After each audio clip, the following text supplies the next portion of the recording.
मेरी पसंदीदा कविताओं की काव्य पाठ श्रृंखला में आज आप सुनिए समकालीन हिंदी कविता के महत्वपूर्ण कवि बोधिसत्व की एक महत्वपूर्ण कविता। यह कविता संस्कृत के कवि और फारसी बोलने वाली लड़की के प्रेम की अद्वितीय गाथा है। इस कविता का शीर्षक है शोक पत्र। पंडित राज जगन्नाथ संस्कृत के कवि थे। वो दक्षिण भारत से भेंट थे उत्तर को, भक्त की तरह। रहते थे काशी में, गंगा के भक्त थे। गंगा दर्शन, गंगा पूजन जीवन था उनका। गंगा भक्ति ही उनका आचरण था। सावन हो या भादो, गंगा को देखे बिना नहीं रहते थे। जो भी मिले उससे गंगा की महिमा कहते थे। देश पर शाहजहां या औरंगजेब का शासन था। गंगा तब भी बहती थी। काशी की पसलियों में छुपा दर्द पोंछते हुई। एक दिन जब उफराई थी काशी में गंगा, उन्होंने गंगा की सीढ़ियों पर एक मुसलमान लड़की को देखा। वो गंगा नहाने आई थी। गंगा नहाते नहाते वो डूबने लगी।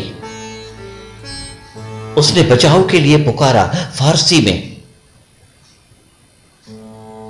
डूबने वाले की फरियाद की कोई भाषा नहीं होती। यह मर्म एक कवि से अधिक कौन समझ सकता है।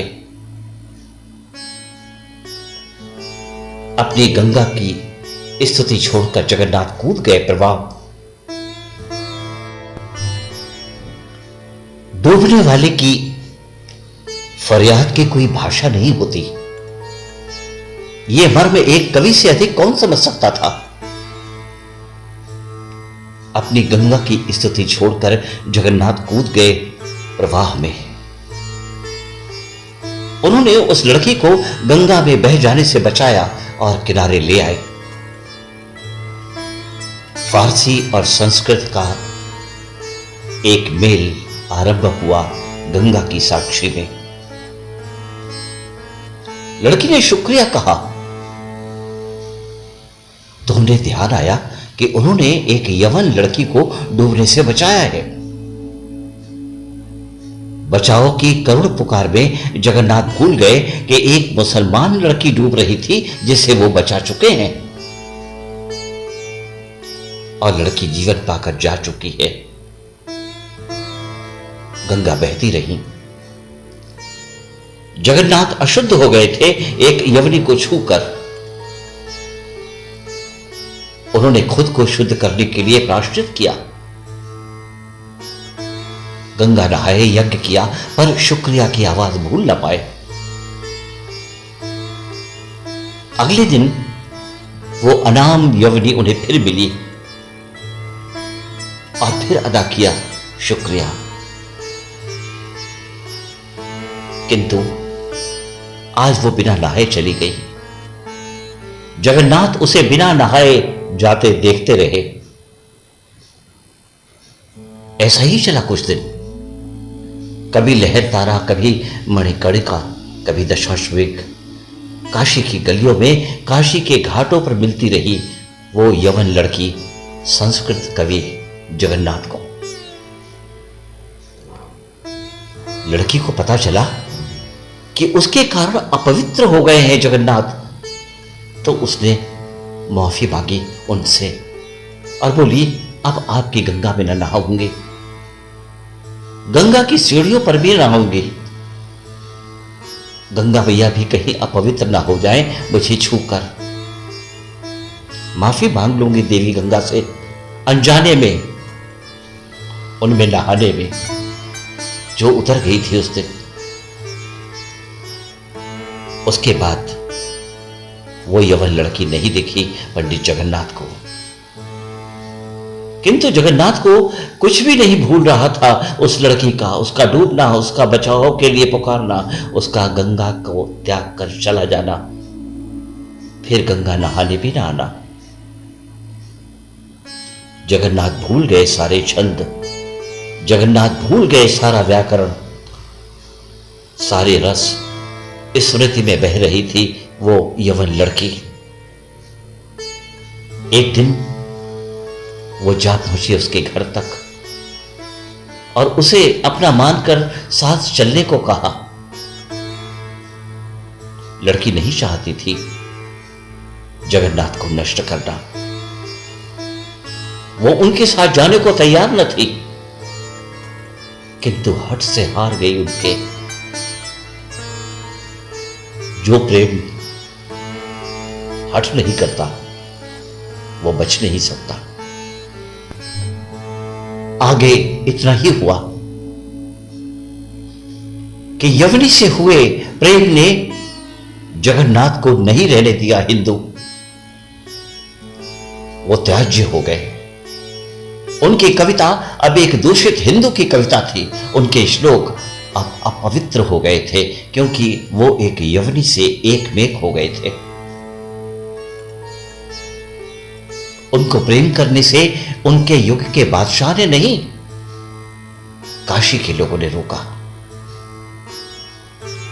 जगन्नाथ उस यवनी से नफरत करते तो अपने समाज के शिखर होते। वो यवनों के नाश के छंद रचते तो पावन पूज्य होते, प्रखर होते।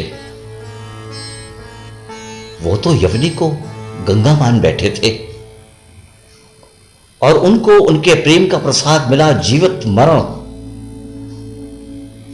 उनको गंगा ने अपने हृदय में दिया शरण। गंगा की लहरों में लुप्त हो जाने के पहले अकेले पड़ गए, कवि को प्रेम ने मारा। गंगा की लहरों में लुप्त हो जाने के पहले अकेले पड़ गए, कवि को प्रेम ने मारा। यह कैसा समाज है जहां प्रेम ही हो जाता है हत्यारा। जगन्नाथ ने लिखी गंगा की कहानी, जो आज गंगा की सबसे बड़ी वंदना है, एक अछूत कवि की अर्चना है।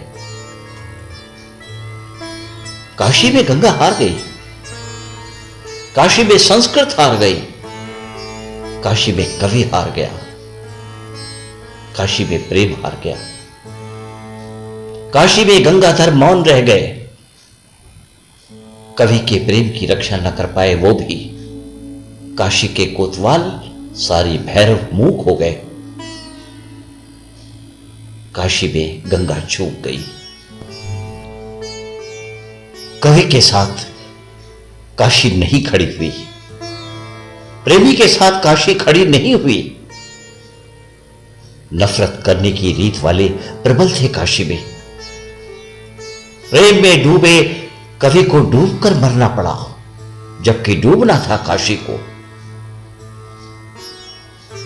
इस काशी नगर को बह जाना था यवनी और जगन्नाथ के त्रास में, मिल जाना था धूल में बनकर चिता भस्म, उड़ जाना था आकाश में। पर निर्लज्ज काशी देखती रही प्रेम के अंत का तमाशा।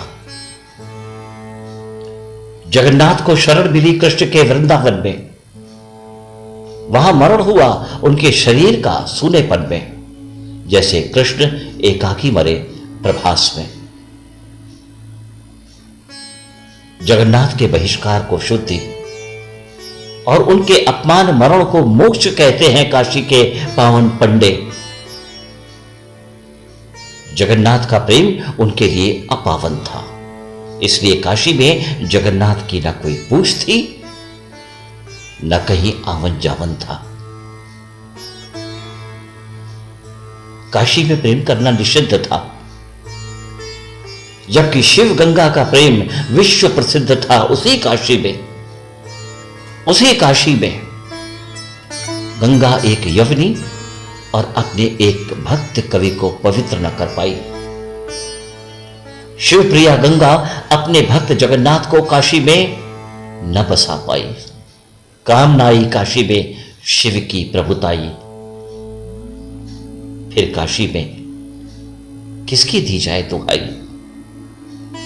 जिस त्रिशूल पर काशी टिकी है वही शिव का त्रिशूल प्रेम करने वाले की छाती में गड़ा है। हत्यारों के पक्ष में आज बड़ा है। डूबते को बचाने वाले मारे गए काशी में, प्रेम करने वाले मारे गए काशी में, घृणा करने वाले संहारक बने रहे काशी उद्धारक। जिस त्रिशूल पर काशी टिकी है वही शिव का त्रिशूल प्रेम करने वालों की छाती में गड़ा है। हत्यारों के पक्ष में आज भी बड़ा है। डूबते को बचाने वाले मारे गए काशी में, प्रेम करने वाले मारे गए काशी में, घृणा करने वाले संहारक बने रहे काशी उद्धारक। घृणा करने वाले संहारक बने रहे काशी उद्धारक।